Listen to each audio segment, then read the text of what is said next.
No problem. Okay, so yeah, the conversation we were having before, Patty was talking about how she's been basically working at her company on these on they have, I wish she was here. They have a really good system of training people and making sure they're using the best practices. And one of them is implementing domain-driven design in how they're doing their work. And so this is sort of the reference book that they use for understanding it, because otherwise you have this book here, which Yes, yes, I is know this sort one. of the reference book. And Yes. it's great, but it's like a school textbook. It's fairly dry reading.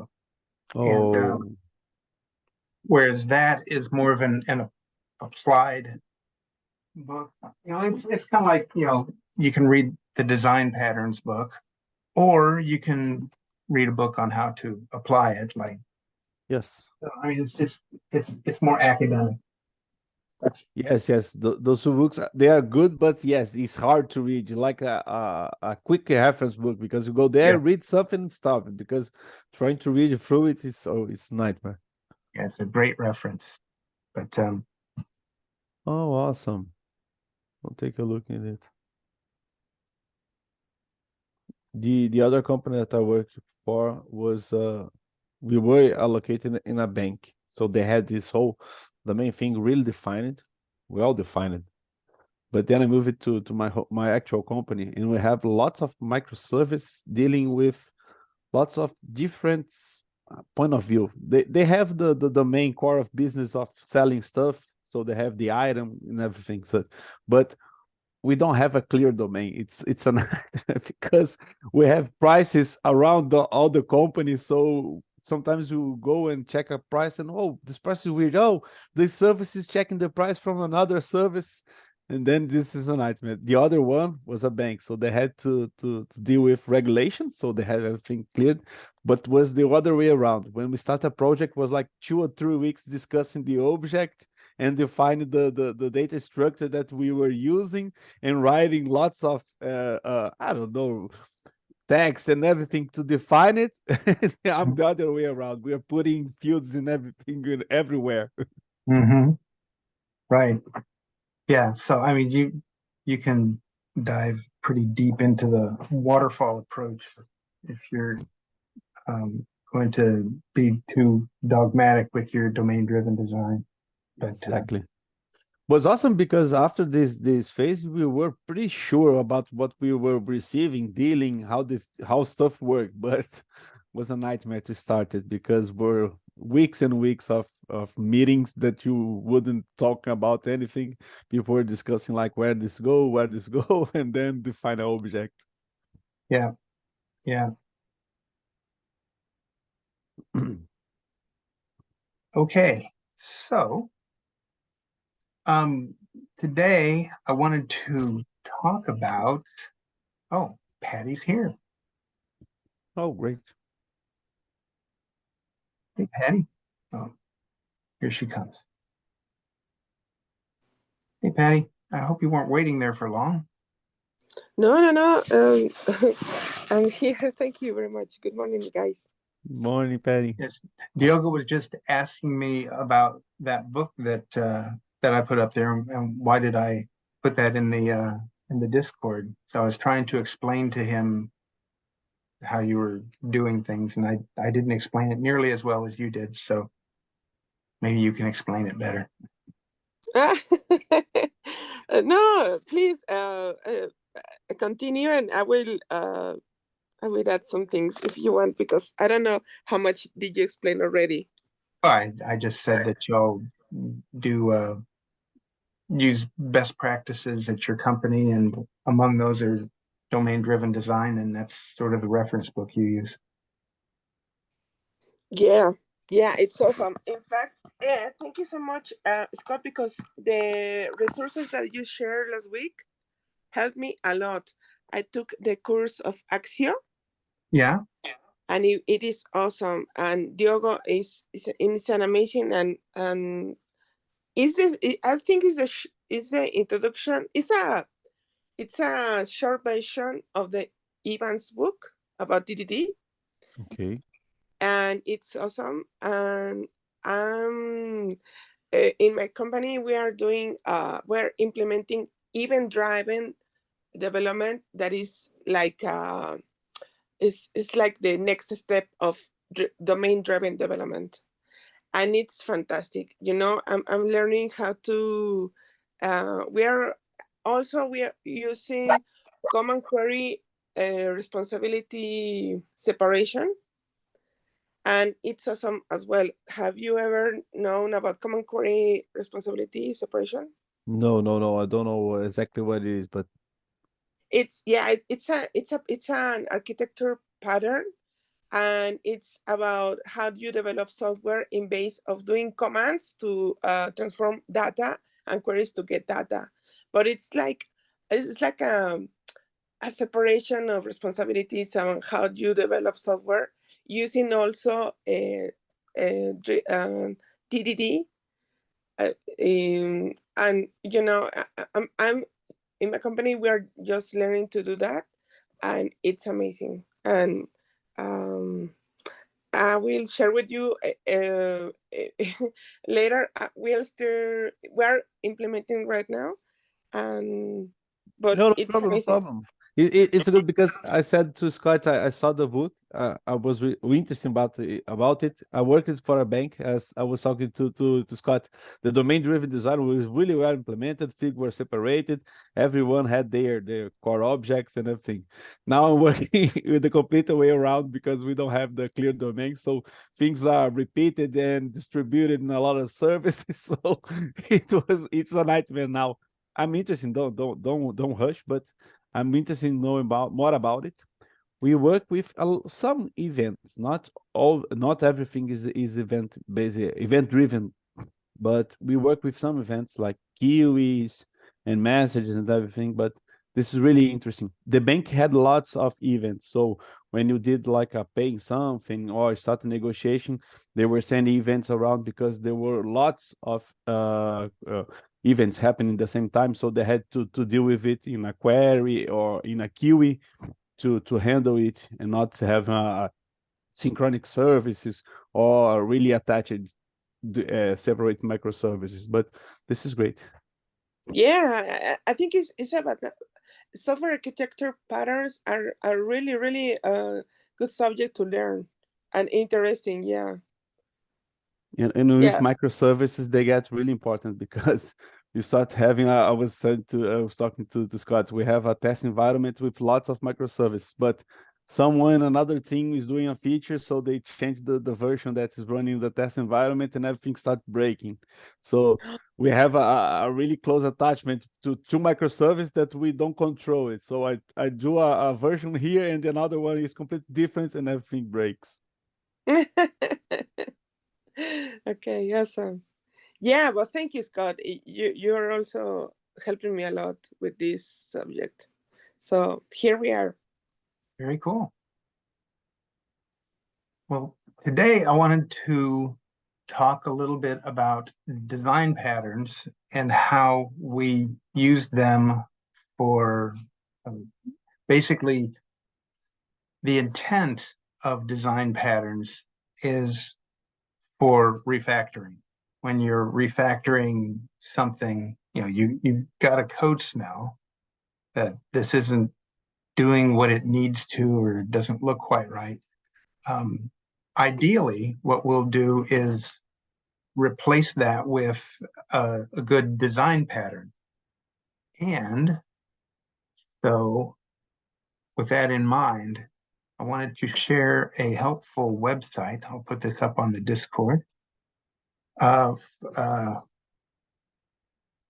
design patterns that I don't know if you don't have the design patterns book, or even if you do, frankly, I go to this site more than I do the book now because it's just so easy to search, and it has.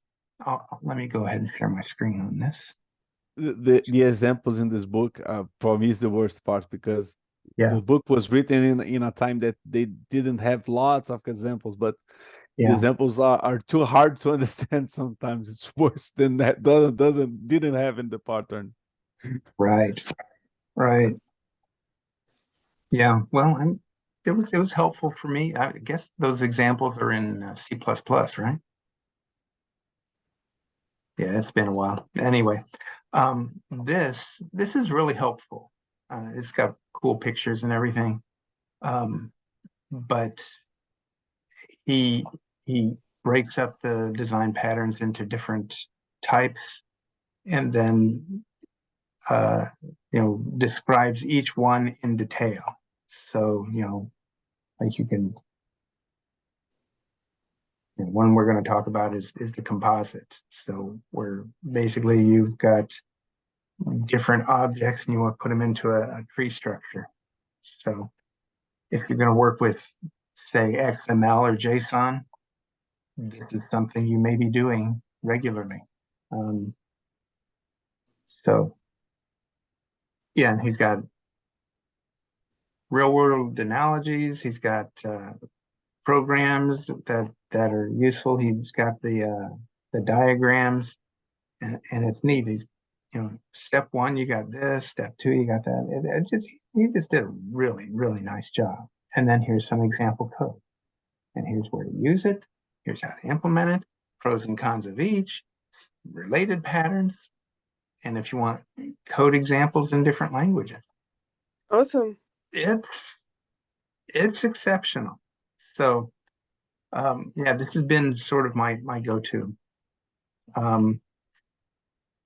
Um, so with that in mind, I want to, I have a presentation that I do that where I talk about this book, Refactoring to Patterns, that Joshua Kerievsky put together. When he saw what's his name, Martin Fowler's refactoring book, and then the design patterns book came out, he said, okay, this is the perfect combination. And so he started doing presentations about how, if you're refactoring, you want to use a design pattern as a target. So what he started doing talks about that, and ultimately put this book together. So so I'm not going to give you the whole presentation here because most of it is about the advantages of TDD, and I think we've kind of beaten that into the ground. But I talk about how design patterns are really great. It's a good way to communicate complex ideas with other developers that you don't have to go in and describe it in detail, and you say, okay, I'm using a command pattern here, and they know what you're talking about. They're standard throughout the industry, and they're documented exceptionally well in various books and websites and that sort of thing.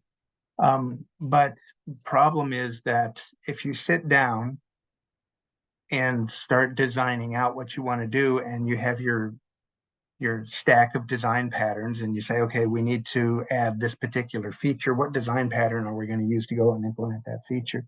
You can very quickly start over engineering this. So you'll start adding code that you might need someday in the future, but you don't need it now. And so you start to clutter up the code with unused functions and that sort of thing. And you start saying, okay, we've got this if statement and all this sort of thing. Maybe we ought to turn this into a command pattern and break it all out, or a strategy pattern, break it all out into separate classes. Well, you got one line. The if statement is probably sufficient here. You probably don't need a whole separate class for this.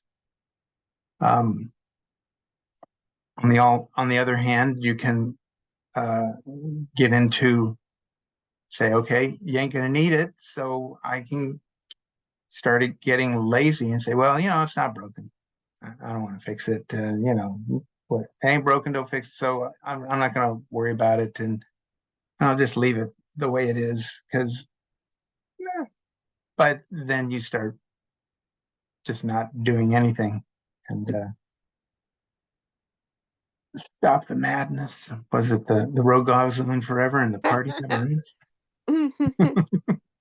So what's the answer is TDD. So we've gone through this.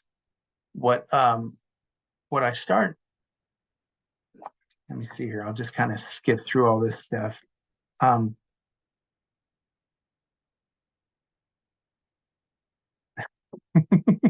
All this stuff. So basically the point of it is that this refactoring to design patterns is the refactoring part of the TDD cycle. And with that in mind, I walk through some refactoring examples. Okay. Oh gosh. And so what I have done, what I've done in the past is I have this, here's some code and here's what we're going to do and here's how we're going to change it. And people have said that that's unsatisfying. So what I've done is I've created a what is the thing called? GitHub project. I'm going to go ahead and put this in the Discord so that you can follow along with me. And what I've done here is, if my computer rebooted itself last night, so everything is closed. What I've done is basically, you can see how I've got these numbers here. If you look at my Git, you see that yeah. Oh, that's not what I want. This one here. Come on, get over there. Go. So if you look at Git here, you see basically I've got I divided up into steps for each refactoring. Okay. So so I'm going to start with the replace conditional logic with strategy, which is right here. So what you can do to see each step along the way is you just go say, okay, I'm going to go ahead and check out this revision, and it will show you where the code is in that space. So we'll see how this works. So I will check out that revision. And I'll go to my project. Intentional logic with strategy. Okay. So I based this off of somebody else's project, and I wasn't really sure how to do this. So I basically put initial is sort of how we start with some empty objects. And then my work is where I make the changes that I need to make this all go. So all of this is based on, in his book, he's got these examples, and he's got the code that he shows you how to do the refactoring and steps you through it. But he kind of he doesn't have it all in great detail. He doesn't have everything fleshed out. And so what I did is I set it up so that you can have a unit test that you can run and make sure that what you're doing works properly.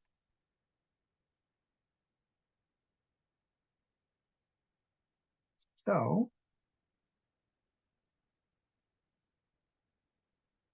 It's thinking. Away.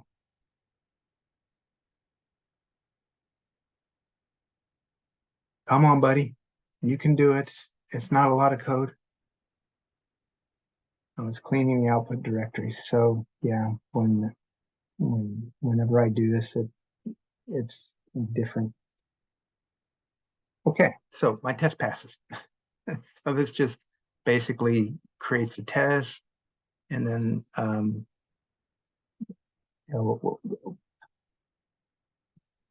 right, let me start with explaining the problem that we're going to do here.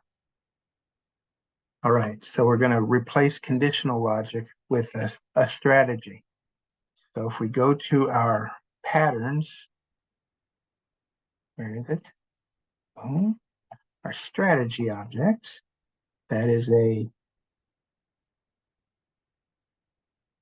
we go, it's a behavioral pattern.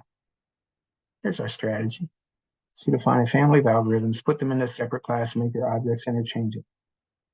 So one day you decide to create a navigation. So basically, if you have a bunch of if statements in something where you're doing code inside each if statement,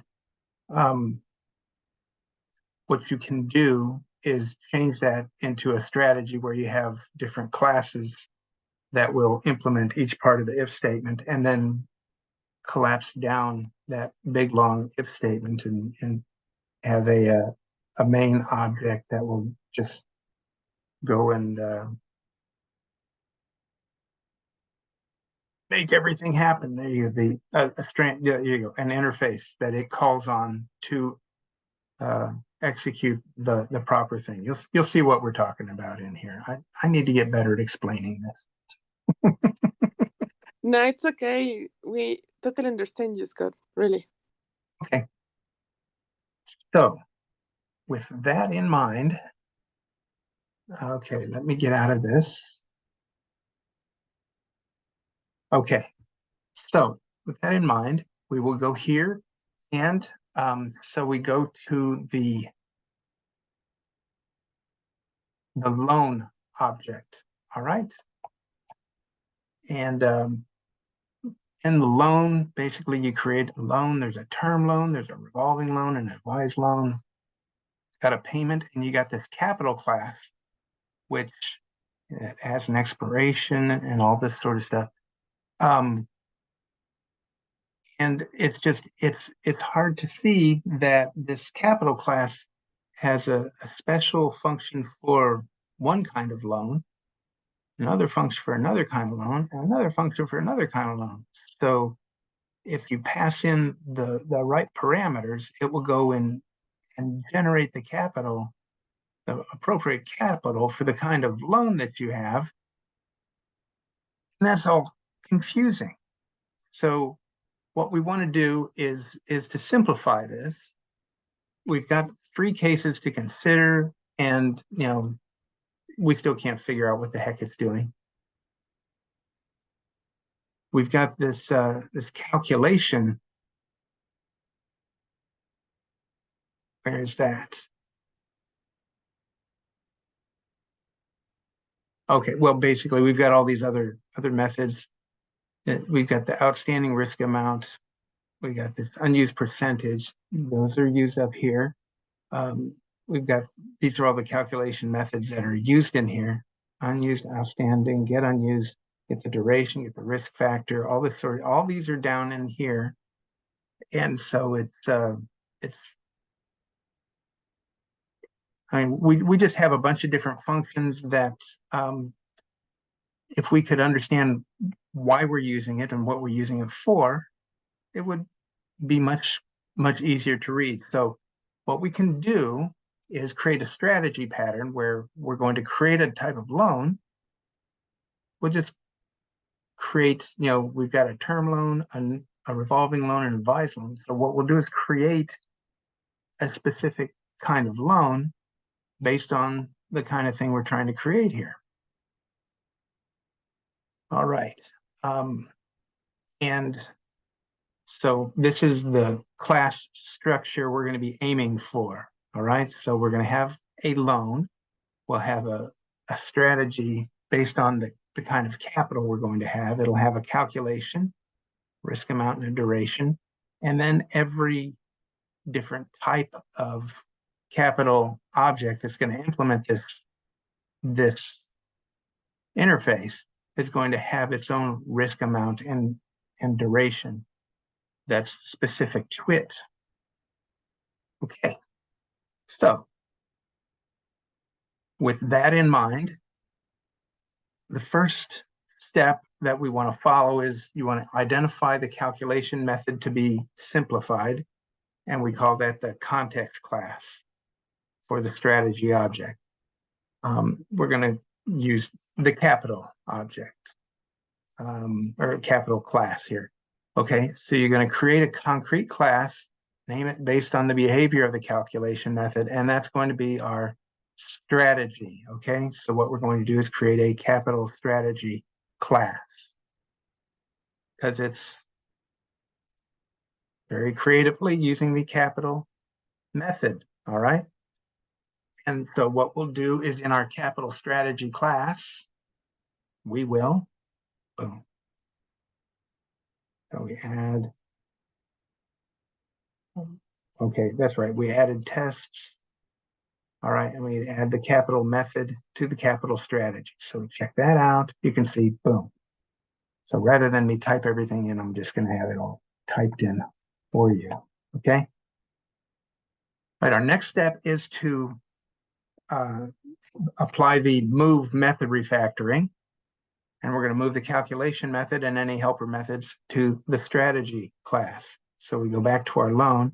We've got this capital method. We also have this get unused percentage method that it calls the outstanding risk amount. Okay, so basically we will go and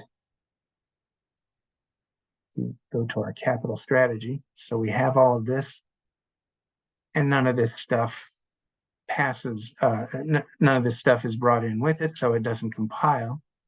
So what we'll do is we will go and pass the loan in as a parameter, and then we only have to move these two functions from the loan object into the capital strategy. All right, and now in loan, the capital method just calls the capital strategy, capital method inside the capital strategy class. Okay, does that make sense? Okay, so let me follow along with what I'm doing here. So basically, you see in capital strategy, we went and prefixed loan to everything because we passed in the loan. That makes it possible for us to call all these functions in the loan object. Well, Diogo and I were talking about this earlier.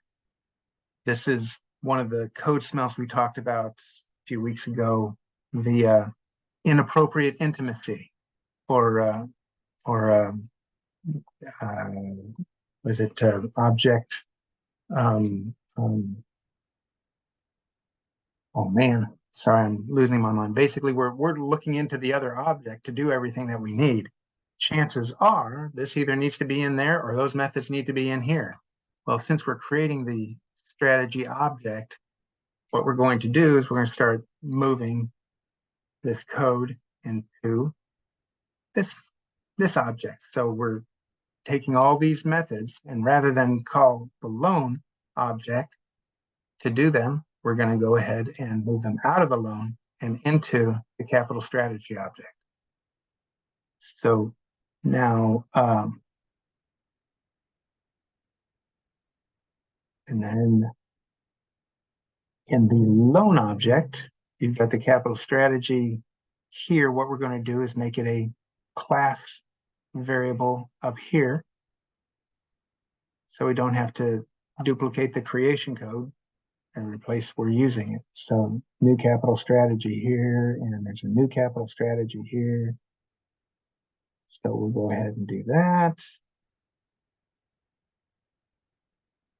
And so now we've got our capital strategy here, and in our constructor, we go in and create it there. So now we can just use it instead of having to recreate it every time. We extract the capital strategy in the construction, and the constructor will now move that into, make that a parameter that we pass in. Okay. So we take the capital strategy and move it into a parameter. We're going to use that later. Now we take this, applying the replace conditional polymorphism. So you got the, we now have in our capital strategy. Yeah, this is one of the bugs I have in here. I didn't take the loan part out here, and I needed to do that. So pretend you don't see that. So basically, we're going to replace, yeah, we're going to move the term loan part of the capital. All right, so we got the new term loan. What we're going to do is we're going to create a capital strategy term loan object. And so we're going to move the term loan part from here, where we create a new loan, and into this object here. So we will check that out. And so now we've got all these methods in here to go and do the calculations for the term loan that were in here. Oh, I'm sorry, that were in here. Capital. So we're taking everything from the capital strategy. I should have prepared better. Everything from the capital strategy and moving it into this capital strategy term loan, just the things that it needs for the term loan. You'll see that in the capital strategy, we've got this unused risk factor for that we don't use here. So we don't move it there. And the only thing we do from the loan is the get commitment method here at the right here, which is basically it's a variable there. All right, so and now we'll go to remove the revolving loan. So we've got our capital strategy revolver. So we'll go ahead and create that puppy. And so we'll move all the methods that the revolving loan needs for its capital method. Okay. So the capital strategy has the capital method, and each part has a function. So for the term loan, we only have this line from the capital strategy. Okay. And then we're going to finally the advised line, which is our RCTL. So we go and grab this. So we're going to move everything that's necessary for this one. You see that it's got a lot of the functionality here, this capital strategy in the RCTL. Oh, okay. I see we create this advised line. Sorry. Yeah, I need to redo this part because okay, the class changed name. The class changed name. So it's just the RTCL became advanced line, right? Okay, that's it. Okay, thank you. Yeah. So and then if I go to the capital strategy, you see all this stuff has now been moved to these other objects.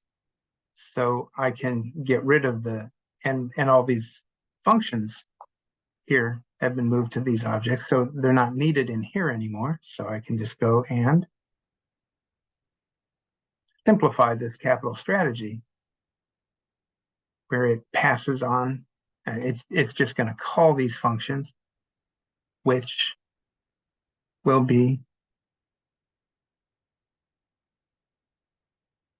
in here. Okay, so yeah, each of these.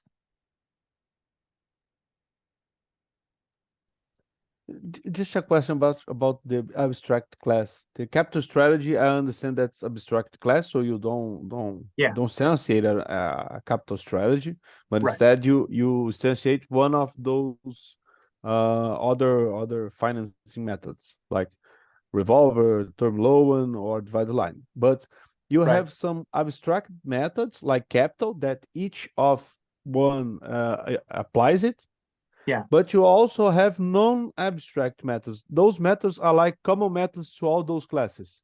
right, So you don't have to implement it in each class, but you have implemented in the abstract one.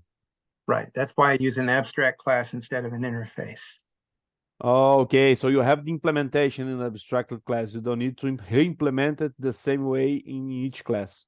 Right, right. So it's basically it's an Perfect. incomplete class that has to be completed by a subclass. Yes, the abstract part has to be completed, implemented in each way for each case, but the implemented one, the non-abstract, let's say like this, they are implemented. So when extending, they have the same behavior, they have the same method, they have access to it. Right. Oh, awesome, awesome. And so you can see that I I did not notice this until later. I went and I left the loan part in here, which defeats the whole purpose. All this stuff is supposed to be moved out of that into the strategy class. So I'm gonna go. I need to go and rework this before my. It's a step by step. It's a step by step. You don't But have lots of ifs now, but you're still passing the low. One code smell at a time. right, No, this is great. It's great. I'm not used to work with abstract class. In fact, I have an abstract class in the project I'm working in, but usually I see interface. But interface, like I said, you have to re-implement it, like they have the overrides all the way around to re-implement the methods. So this is great. right. Oh, okay.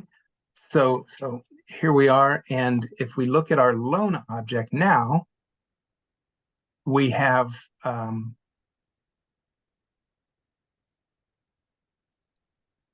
see here.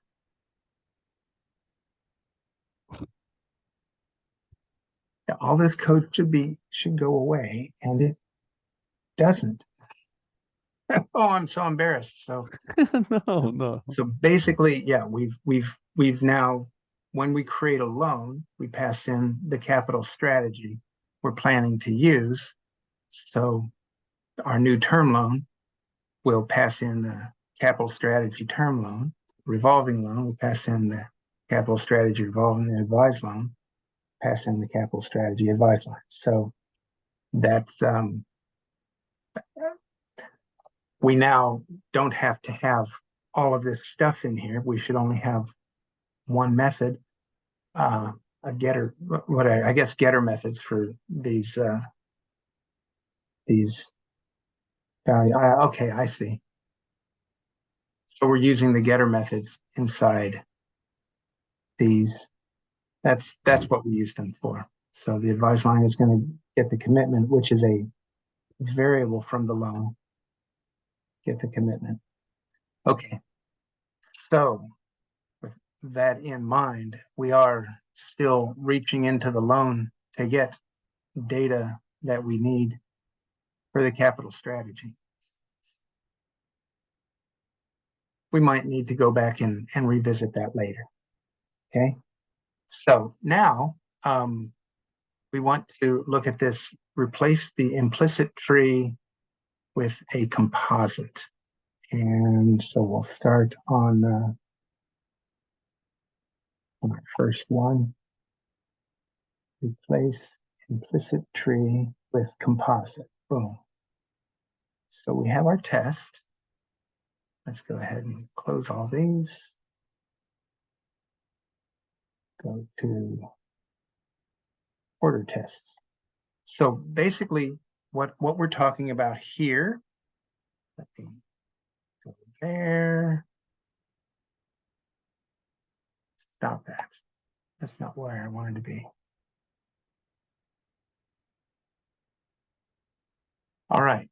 So you've got a tree structure. So I don't know if you all get to play with XML much. I do all day, every day, reading and writing.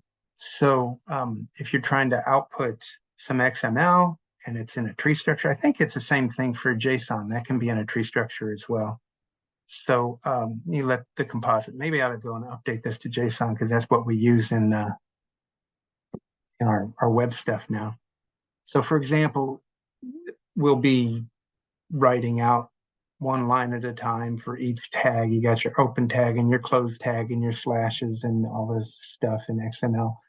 If we create an object, a node object that that goes in and manages all of that, then we can just, create a tag with a name and then add the attributes that we need to and add, values and all this sort of stuff. So it will be easier to write. And then you would just have to have a method, a toString method that would go and render it in a way that's consistent every time instead of having to go and eyeball that text, which can be maddening. Okay. So this is the code that we start with. And so let's get to the code that we start with. So here's an example of how we want it to look. Go to my work, sources, my work. So we go to, what do we start with? I think it's the orders writer. Yeah. So here we are. We've got all this stuff. So we're going to pen the order. We're going to pen this in this big old string builder so that we can write the text out. We got our loop for, we're going to have orders, we're going to have products and the size of the product. And yeah, made the assumption all sizes would be medium. So anyhow, we've got this. So what we're going to do is first, we've got this big long method which doesn't fit on a single screen. So what we want to do is start extracting the methods. All right. So we're going to extract the order to method, write order to, and leave the string builder in its own method. Okay. And next we're going to break up the write order to because it's still too big. So we're going to take the product where we take the product and we're going to extract that out into a write product method. So there's our write products. So now a write order to is going to write an order and then it's going to write products for each order. And then we've got this price for getting the price for this. So we'll have a write price to method for that to sort of break that out. And now we're doing a test-driven development. And so we can run our test, make sure that everything works. And we're all green. So we come back and we'll create a test for the orders writer. So yeah, so we start cleaning that out. Okay, so then we create the XML appends with tag node function calls. So that must do a lot of stuff because we have to create the tag node, right? Check that out. There we go.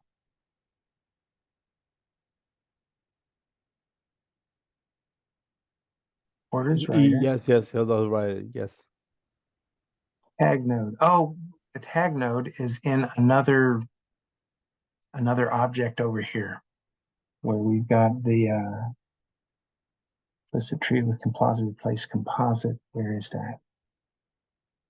Encapsulate composite with builder. So we have the tag node in here. Right there. So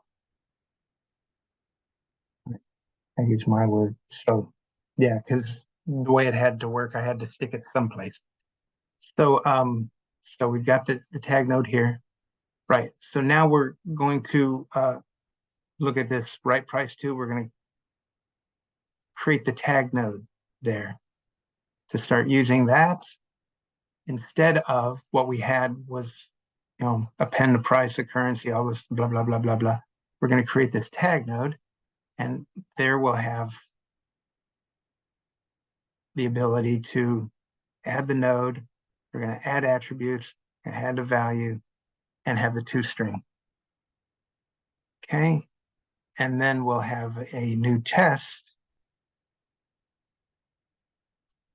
to handle the tag node. And what happened to that? New tests have tag nodes handles child nodes. Okay. Oh, I see. All right. I'm sorry. So we have our tag node here. You'll see that. Let me go back to where we were.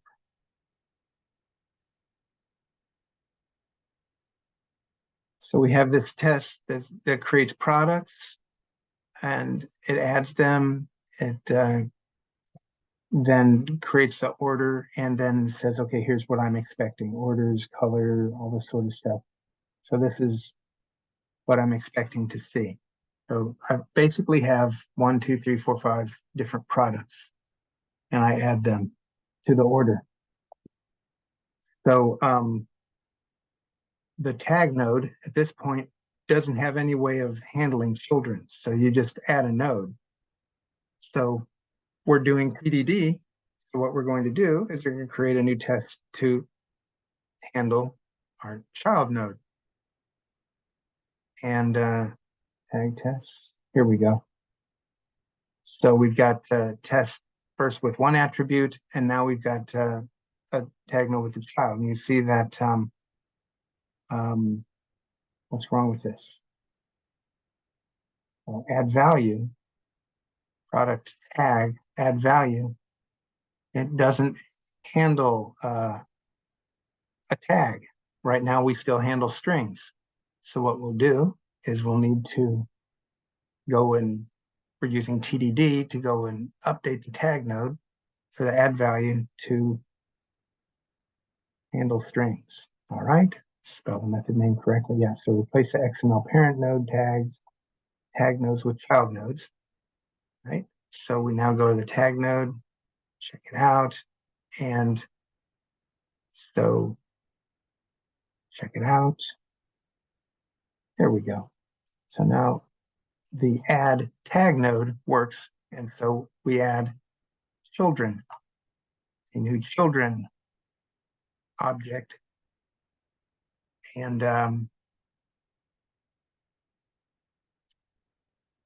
what do we do with children?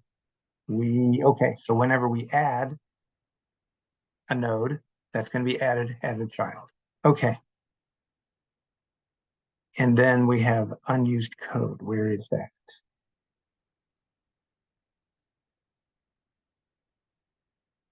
Oh, in here?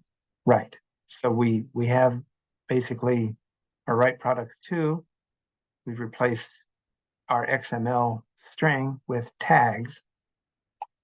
And so we'll go and remove all that stuff. And now it's easier to read. And the toString call is unnecessary. Well, that's interesting.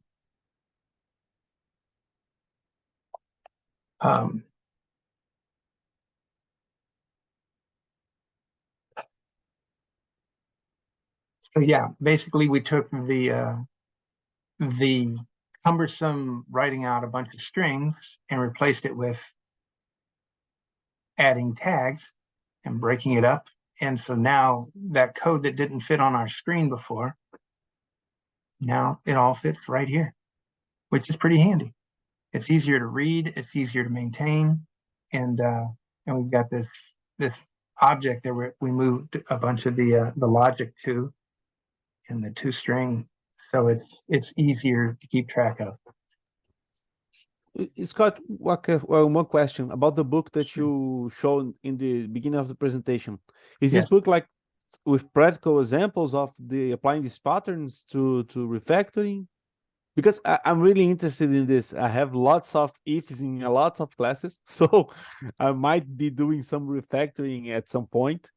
But this whole practical approach is really good to patterns and refactoring. Right. So this refactoring to patterns, yeah, you can. There is a you can get the book. It's available in ebook. I went online and actually got the print version because I prefer having paper to look at. Yes, technical books are good in paper, but having the ebook quickly is just good. So Right. do you recommend it as a practical approach to applying patterns as refactoring? Yeah, yeah. I've I find it helpful. I refer to it when it here. I should have brought it up. Let me go to my No, no problem at all. Good to have.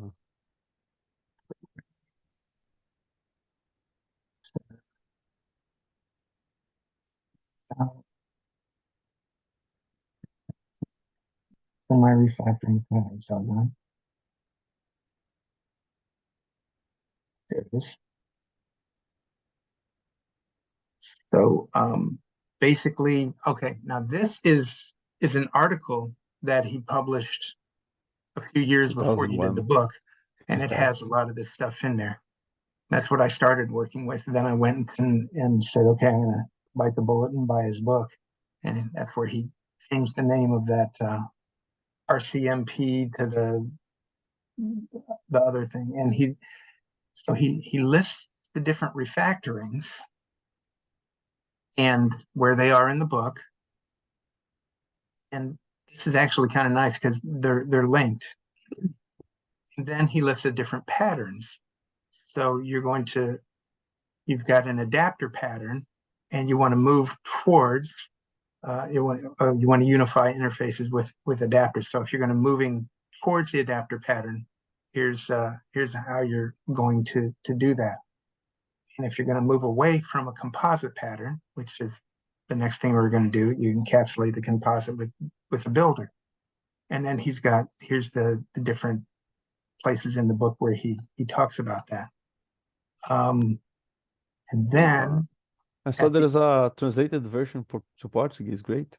oh, well, it's been around. I'm not surprised. Yeah, it's awesome. It's probably in Spanish too. So, and inside the back cover, he has the list of. If you go to the end, he's got the list of the code smells that you see. Duplicated code, indecent exposure, um, you know, primitive obsession. That's what I couldn't remember. Where we were constantly looking into the loan object for stuff. Yes. And he talks about here's the refactoring that will help you to dig into that. And then here's the different refactorings that are covered inside the book. And a number of these refactorings are not covered in Martin Fowler's refactoring book, and a number of the patterns aren't covered in the patterns book. So he adds some useful stuff here. So, and you'll see that like the encapsulate that's where we extract the composite. So here's he basically he talks about you've got subclasses in a hierarchy implement the same composite, extracts superclass, implements that composite. So he talks about this different tags, and so he gives you the steps to follow to do this, and then he gives you an example.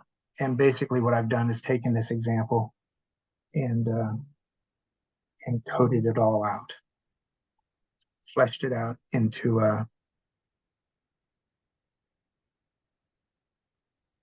something that we can run the test on. And you'll see that one that I did was the implicit tree with composite. That's 31. So one of the things he does here that I found helpful is he says, you know, if it's got 1 star, this is something he sees fairly often. If it's got 2 stars, this is something he sees a lot. And so basically I started with these because he sees them a lot. And so, so that's where I started going. And Oh, awesome, awesome. implicit tree with composite. So this is what I used for my example. And then in the book, he doesn't have that same example. He's got this because he thought about it some more as extract composite. So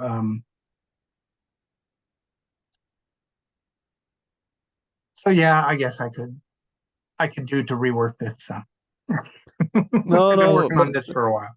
this one was a good approach to have the GitHub and go step by step with the code committed. It's great Yeah. because it's much more simple, and in this case the code is really long, but having it this way was good. And the point that interests me more is really practical approach to patterns, because I teach patterns to the students, so I can show some simple patterns. The Okay. examples are always not so good, so it's good to have a more practical one, like, oh, you have this huge object with huge strings. We try to keep it in small part, but this is great. Right. Okay.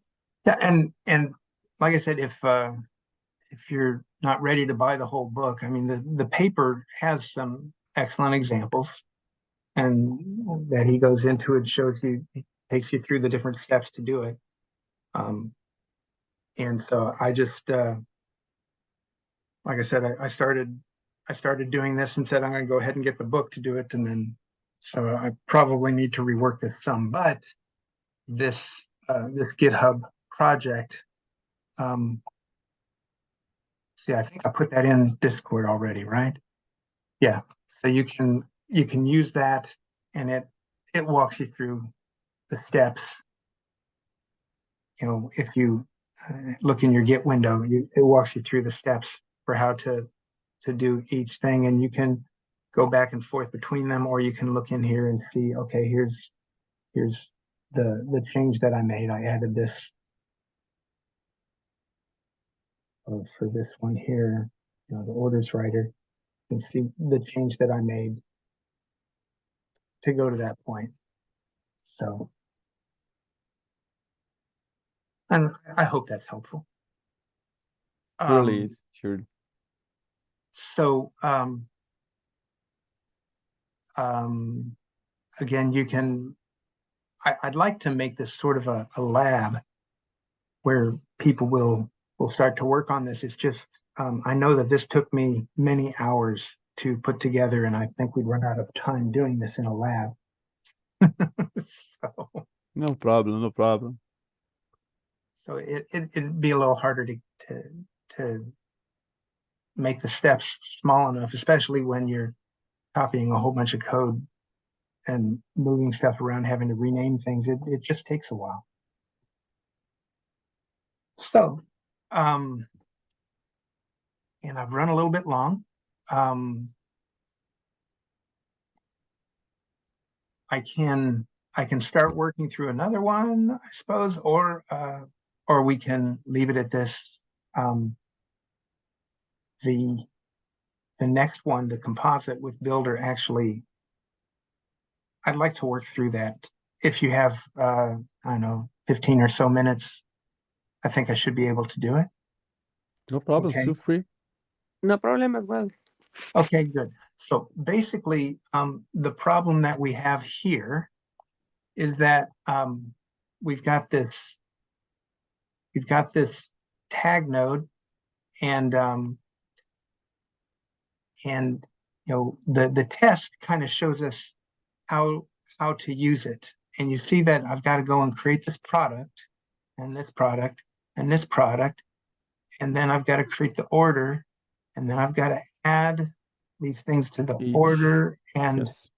and you have to do it all in the proper order. And and it can get confusing. And so, do you know what a builder object is? The builder pattern? Yes, yes. Okay, I like it. I like because of the semantics that you have the whole fields as a method it's good. right. So basically, what I'd like to do is, instead of having to create all these tag objects and initialize each of them, if I have a builder and I just say, okay, I'm going to, instead of adding a new tag to an existing tag, I'll just say, okay, I've got my orders. And for my order, I'm going to add below.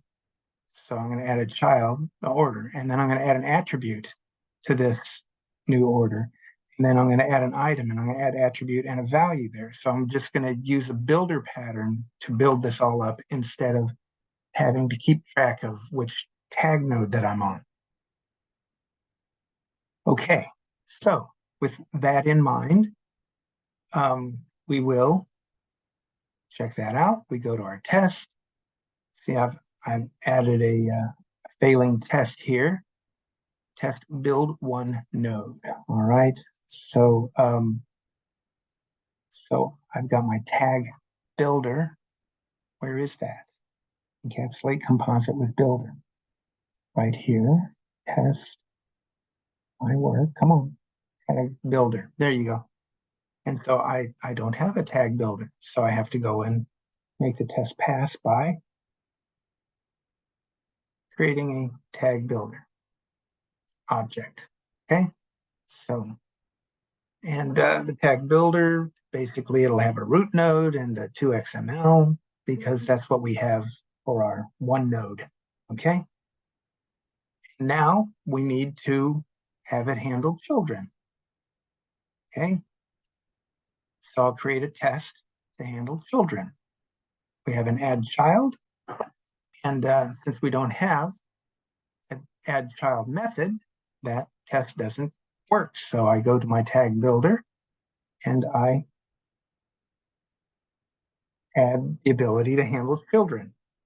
Okay, so I've got a root node, and I've got the current node that I'm on, which will be a child node. So if I create a root node, then the current node is the root node. If I have a child node, then I'll have the current node follow that. Okay, and then let's see. Oh, and the tag node, what did I do there? ToString. Oh, I had to, that's right, I had to properly handle in the tag node. I had to go and correct how child nodes are handled because I hadn't done that. A bug, I know, it's stunning. So we handle the children in tag builder, and we handle leaf nodes in the tag node. Okay. So now we have to have sibling nodes. So I have nodes next to each other. So I have my failing test, tag builder test. So I have siblings, and so I don't have an add sibling method. So I will now, to add siblings, we have to have the idea of what a parent is. And so we have to go back, we'll comment this text out, and we'll add a function to handle parents. So, because a sibling is going to have to get the parent. If I want to add the sibling, I have to get to the parent so I can add it at the same level. So we have to add a get parent method. So then we go to our tag builder and we create an add parent method. And let's get it there. Tag builder. We'll go to the tag node. I'm sorry. Tag node has to have a parent, get parent.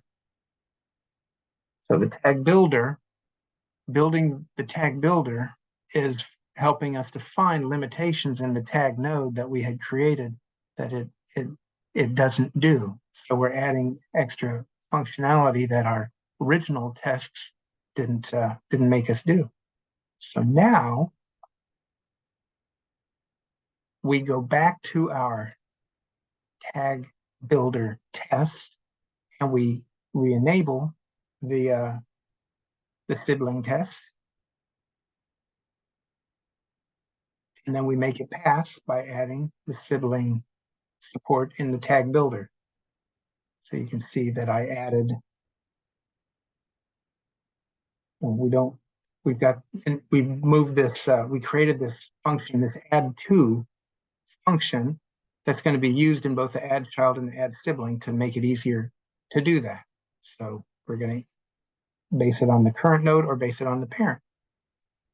Okay. I will say it took me an hour or so to get this figured out. Okay, maybe 30 minutes, but it took a while. All right. So now we're going to write a test. What if we have groups of parent-child sections? So we go to our tag builder test. We add a more complex test. And then we, the thing is that if you look in here, we have this function add child, but we need to have a new function called add to parent because we're going to be basically adding a sibling to the parent. So we need to update our test to support that. And then make the test pass by adding the functionality to the tag builder. So you can see that I create the add to parent and the find parents by method so that I can basically add a sibling to the parent or add a sibling to this particular node if I've got a child node that I need to add a sibling to. Hope that makes sense. So next, we want to, if we've got to find parents by, there may be a case where we don't find the parent. So we go to our tests and we add a parent name not found. So what I do here is add to parent favors misspelled flavors. So, okay, that's something that's likely to happen. So I will check that out. So my tag builder test now has this test parent name not found. And then I make that test pass by adding a check to the tag builder. So add to, or add to parents, instead of just doing add to first, I'm going to do the find parent by, and if it doesn't find it, then I'll throw a runtime exception, which makes sense. Because, there's really nothing else we can do. And then we still haven't handled attributes and values. We've just added nodes in our builder. So nodes can have attributes and values. So we go and create a test that handles that. All right. So we go to our tag builder test, attributes and values. See, we don't have the ability to add attributes and values. We just don't need to add those methods. So I'll go to my tag builder and I will add those methods. You see, add an attribute and add a value to the current node. All right. So now you see that we used TDD to go and add the functionality that we needed. So we now have characters. What is not is it tests to make sure if we change anything, it won't break anything. I forget what that's called. Our tag builder, we're very confident that it does everything we need it to do.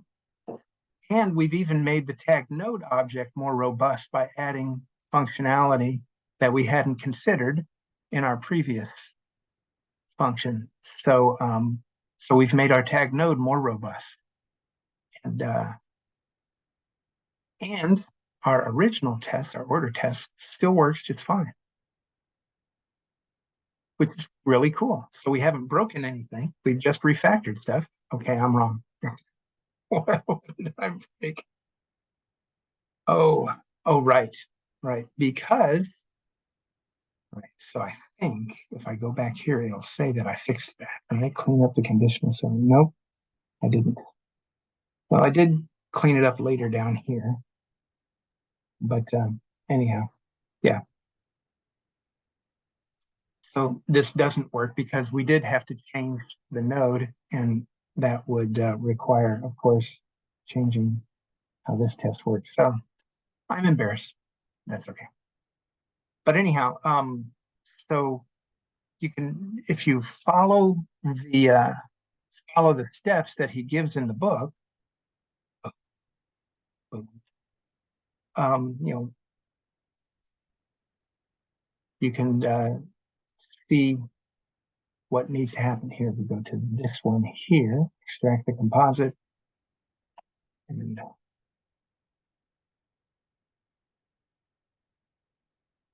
let's go back up here.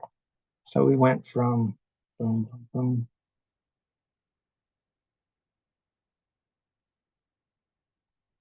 Encapsulate composite with builder. There we are. So he's got his steps for how you do it.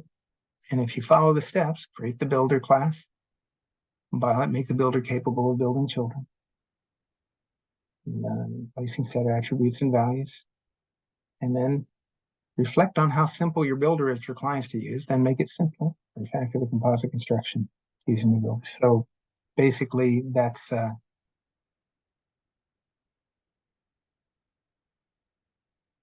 is this? Clean up the conditional so it reads more simply. What is this? Compose method. It's list. Yeah, I don't know what that is. Compose method. Mine. Encapsulate classes with fact. Yeah. So yeah, I guess I didn't do that. Where's the reflect part? See, I did most of this stuff from the from this thing, so that's the way it is. It works. I guess I do need to go and update all of these. No, but this practical approach is really more useful for me to understand how to apply these patterns. This is really great. Yes. Great. Well, I hope you found it helpful. Hope you found it useful. Again, let me see if you do a Google search on refactoring to patterns, this should come up. Let's see here. We go. Google his name was really quick to go to industrial logics. Okay. So Martin Fowler, yeah. Here you go. Yeah. Industrial logic. Does that have? Yeah, I don't think that this points to the here you go, PDF right there. Refactoring the patterns, Joshua Kerievsky.pdf. So that is this this older article that's in PDF form. So this was in he wrote this in 2001, and the book I think was in 2003. Is that right?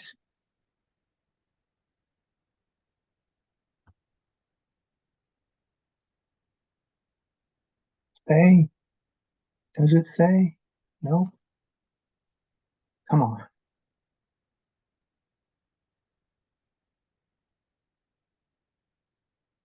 2005.